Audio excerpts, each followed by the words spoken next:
हमारे साथ मंच पर गठबंधन के प्रत्याशी समाजवादी पार्टी और राष्ट्रीय लोकदल दोनों दलों के गठबंधन के प्रत्याशी देवेंद्र अग्रवाल जी मंच पर हमारे साथ इस रथ पर पूर्व में रहे समाजवादी पार्टी के प्रत्याशी अशोक अग्रवाल जी, मंच पर उपस्थित तनवीर अबरार साहब और दूसरे मंच पर उपस्थित सभी हमारे समाजवादी साथी और इस सभा में उपस्थित बड़ी संख्या में दोनों दलों के गठबंधन के सभी हमारे नेता पदाधिकारी, सभा में उपस्थित आदरणीय बुजुर्ग, माताएं, बहनें, नौजवान साथियों, पत्रकार बंधुओं, मैं सबसे पहले आप सबका धन्यवाद और आभार प्रकट करना चाहता हूं। मैं जब से आपकी विधानसभा में आया हूं, मैं लगातार लोगों का उत्साह जोश देख रहा हूं। वृंदावन से लेकर के मथुरा और मथुरा की गलियों और सड़कों से होते हुए जब आपके बीच में पहुंचा हूं, मैं ये कह सकता हूं कि इस बार मथुरा में गठबंधन का खाता खुलने जा रहा है और ऐतिहासिक जीत हमारे देवेंद्र अग्रवाल जी की होने जा रही है।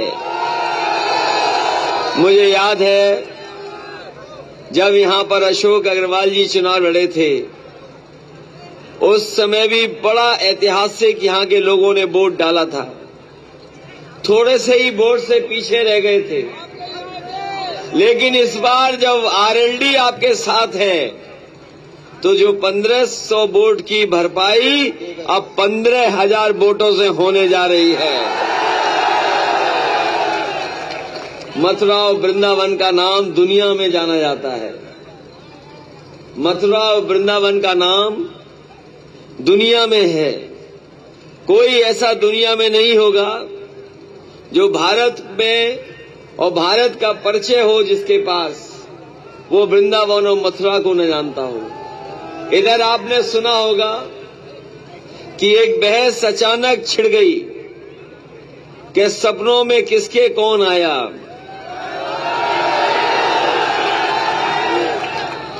एक बार पत्रकारों ने कई बार मुझसे पूछा कि सपनों में क्या आया। मैं उन्हें बताना चाहता हूं कि इस बार सपनों में भगवान कृष्ण आए और बता के चले गए कि इस बार समाजवादी पार्टी और आरएलडी की सरकार बनने जा रही है और इस सरकार को कोई नहीं रोक सकता।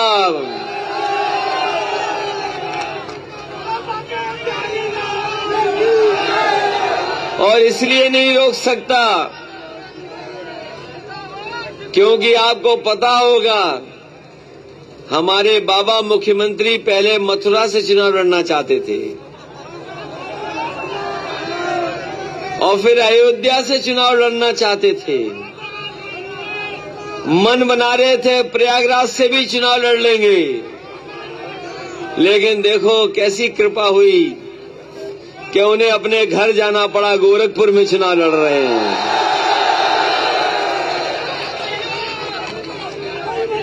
अभी तो जनता ने वोट नहीं डाला है और जिस समय वोट पड़ेगा वो गोरखपुर से लखनऊ नहीं आ पाएंगे, गोरखपुर में ही रह जाएंगे।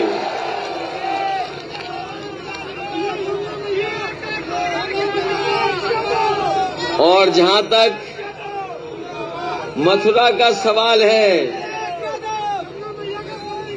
यहां के जो मंत्री हैं उन्होंने बिजली का करंट पूरे उत्तर प्रदेश को दिया है। बताओ, बिजली का बिल आता है तब करंट लगता है कि नहीं लगता है? यहां के बिजली मंत्री ने न केवल मथुरा और वृंदावन को बिजली का करंट दिया है बल्कि पूरे उत्तर प्रदेश को बिजली का करंट दिया है। इतने महंगी है बिजली के बिल कहीं नहीं आ रहे होंगे। और इतना बिजली का बिल आ रहा है कि अब जनता के अंदर इतना गुस्सा है कि भारतीय जनता पार्टी का ट्रांसफार्मर अब जनता के गुस्से को नहीं संभाल सकता। बताओ इस आक्रोश को कैसे संभालेंगे ये लोग। इस बार ये आक्रोश और गुस्सा भारतीय जनता पार्टी का ट्रांसफार्मर को उड़ा देगा। और जब से समाजवादियों ने कहा कि 300 यूनिट फ्री बिजली होगी, मथुरा के लोगों को मैं कहना चाहता हूं, मथुरा वृंदावन के लोगों को मैं कहना चाहता हूं, बहुत बिजली का बिल दिया आपने, बहुत बिल दिया बिजली का आपने। इस बार समाजवादियों ने तय किया है कि गठबंधन की सरकार बनेगी तो 300 यूनिट घरेलू बिजली फ्री होगी, आपके लिए बिल नहीं आएगा। और जैसे ही समाजवादियों ने कहा कि बिजली का बिल 300 यूनिट का नहीं आएगा, बीजेपी के लोग कहने लगे कि हम भी बिजली का बिल आधा कर देंगे। बताओ कौन भरोसा करेगा इन पर। और अगर ये बिजली का बिल आधा करना चाहते हैं तो जनता को 4.5 साल जो पैसा वसूला है वो भी वापस कर दो।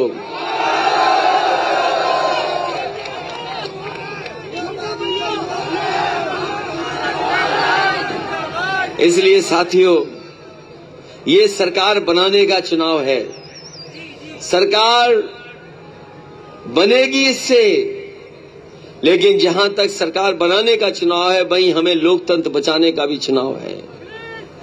और ये चुनाव इसलिए भी हो रहा है कि संविधान बचेगा कि नहीं बचेगा।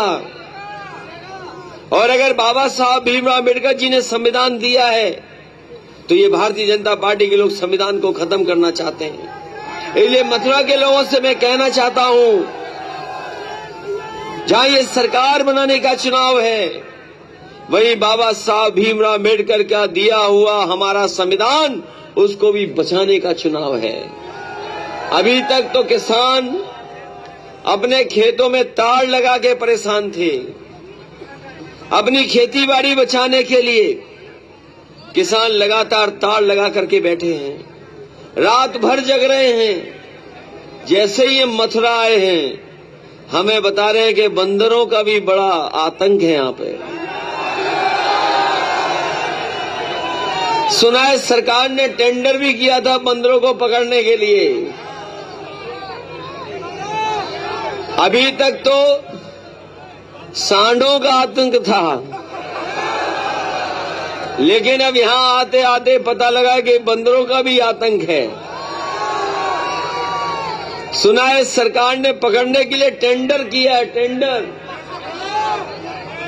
लेकिन पता नहीं टेंडर में कौन सा नए तरह का टेंडर किया है कि अभी तक बंदर भी नहीं पकड़े गए हैं। भारतीय जनता पार्टी से बड़ा झूठ कोई और नहीं बोल सकता। भारतीय जनता पार्टी के हर नेता जितने हैं लगातार झूठ बोल रहे हैं। अगर छोटे नेता हैं तो छोटा झूठ बोल रहे हैं, बड़े नेता हैं तो बड़ा झूठ बोल रहे हैं, उससे भी बड़े नेता हैं तो और बड़ा झूठ बोल रहे हैं। इनसे बड़ा झूठा कोई भी नहीं है जो जिस तरीके का झूठ बोल रहे हैं। इन्होंने कहा था कि किसानों की आय दोगुनी कर देंगे। बताओ किसान भाइयों, कहां आपकी आय दोगुनी हो गई? और जिन किसानों ने खाद खरीदी होगी, पहले तो खाद नहीं मिली, और अगर खाद मिली तो बोरी में से 5 किलो की चोरी भारतीय जनता पार्टी ने कर दी। ये भारतीय जनता पार्टी के लोग कह रहे थे कि हवाई चप्पल में चलने वाले हवाई जहाज में चलेंगे। याद है कि नहीं याद है? हवाई चप्पल में चलने वालों को हवाई जहाज में बैठा रहे थे, लेकिन जैसे ही सरकार में आए तो हवाई जहाज भी बेच दिए, और हवाई जहाज जहां खड़े होते हैं हवाई अड्डा, वो हवाई अड्डा भी बेच दिया। पूरे राजनीतिक इतिहास में उठा करके देख लो, कोई इतना फेंकू सरकार नहीं होगी, लेकिन जिस तरीके से बड़ी बड़ी कंपनियां बेची जा रही हैं, बड़े बड़े कारखाने बेचे जा रहे हैं, बड़े बड़े उद्योग बेचे जा रहे हैं, ये फेंकू सरकार तो थी, लेकिन अब ये बेचू सरकार भी है। बीजेपी के पास झांसा देने के अलावा, बीजेपी के पास झगड़ा लगाने के अलावा, बीजेपी के पास झूठ बोलने के अलावा कुछ नहीं है। और अगर किया, झूठ ना बोला होता तो हमारे नौजवानों को नौकरी और रोजगार मिल गए होते। बताओ नौजवान कितनों को नौकरी और रोजगार मिले हैं? ये हमारे तख्ती लिए खड़े हैं नौजवान शिक्षा मित्र वाले, इनकी कभी मदद हम लोगों ने की थी, लेकिन इनके साथ भी अगर किसी ने धोखा किया है तो हमारे बाबा मुख्यमंत्री ने धोखा किया, भारतीय जनता पार्टी के लोगों ने धोखा दिया।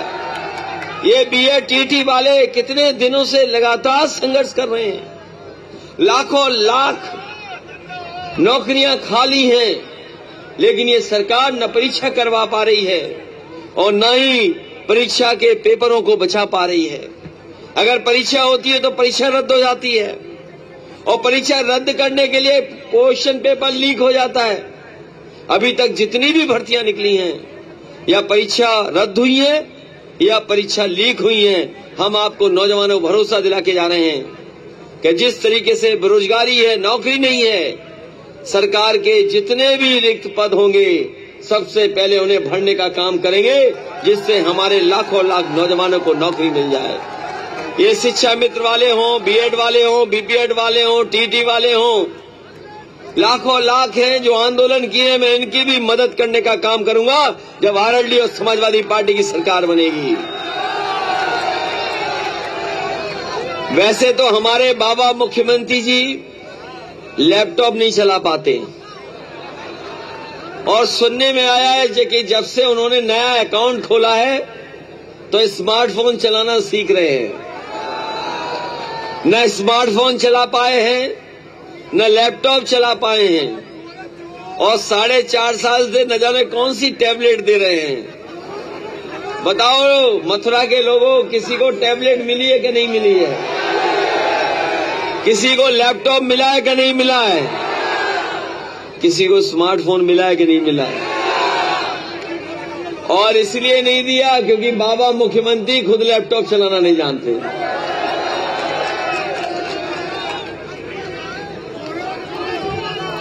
इसलिए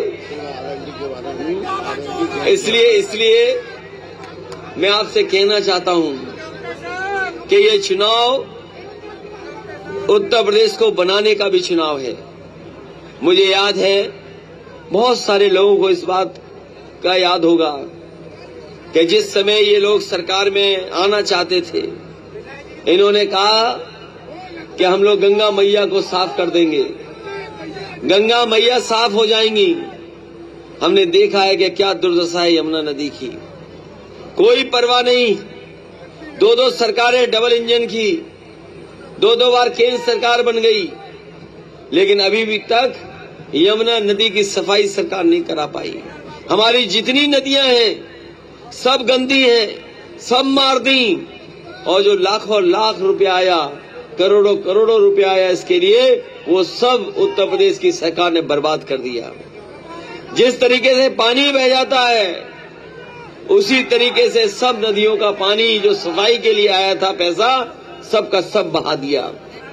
आज जब आरएलडी साथ है हमारे, तो ये घबरा गए हैं। जिस समय आरएलडी साथ आ गई समाजवादियों के, वो घबरा गए कि आरएलडी कैसे आ गई इनके साथ। अभी तक तो हमारे लिए बुरा भला कहते थे, लेकिन अब तो आरएलडी के लिए भी बुरा भला कह रहे हैं। कहते हैं कि समाजवादी लोग आरएलडी का साथ छोड़ देंगे, लेकिन हम कह के जा रहे हैं, समाजवादी लोग जब हाथ मिला लेते हैं और साथ खड़ा कर लेते हैं, तो चाहे कुछ हो जाए, समाजवादी लोग नहीं छोड़ते हैं। समाजवादियों ने साथ लिया आरएलडी का, तो आरएलडी का साथ नहीं छोड़ेंगे। और इसीलिए भारतीय जनता पार्टी के लोगों की भाषा बदल गई है। आज भाषा बदल चुकी है। भाषा बदल चुकी है और ऐसी भाषा जो कोई इस्तेमाल नहीं करता, न कोई बोलता है। हमारे मुख्यमंत्री की तो कमाल की भाषा है। कह रहे हैं कि हम गर्मी निकाल देंगे। पता नहीं उन्हें क्यों गर्मी लगने लगी सर्दी में, और पता नहीं क्यों सर्दी में पसीने आ रहे उनको। वो इसलिए पसीना आ रहा है क्योंकि जनता इस बार उन्हें सीधे गोरखपुर पहुंचाने वाली है। और अपने मुख्यमंत्री जी से कहना चाहते हैं, बाबा मुख्यमंत्री कुछ जानते नहीं हैं। अगर कुछ जानते होते तो गर्मी निकालने की बात नहीं करते। गर्मी निकालने की मशीन तो हमें पता है कौन सी है। क्या बाबा मुख्यमंत्री कंप्रेसर है क्या? अरे फ्रिज में जो लगा रहता है, जो सर्दी लाता है, क्या कंप्रेसर ही होता है ना? तो क्या हमारे बाबा मुख्यमंत्री कंप्रेसर है? इसलिए इस चुनाव में अपना चुनाव समझना, और मैं आपको भरोसा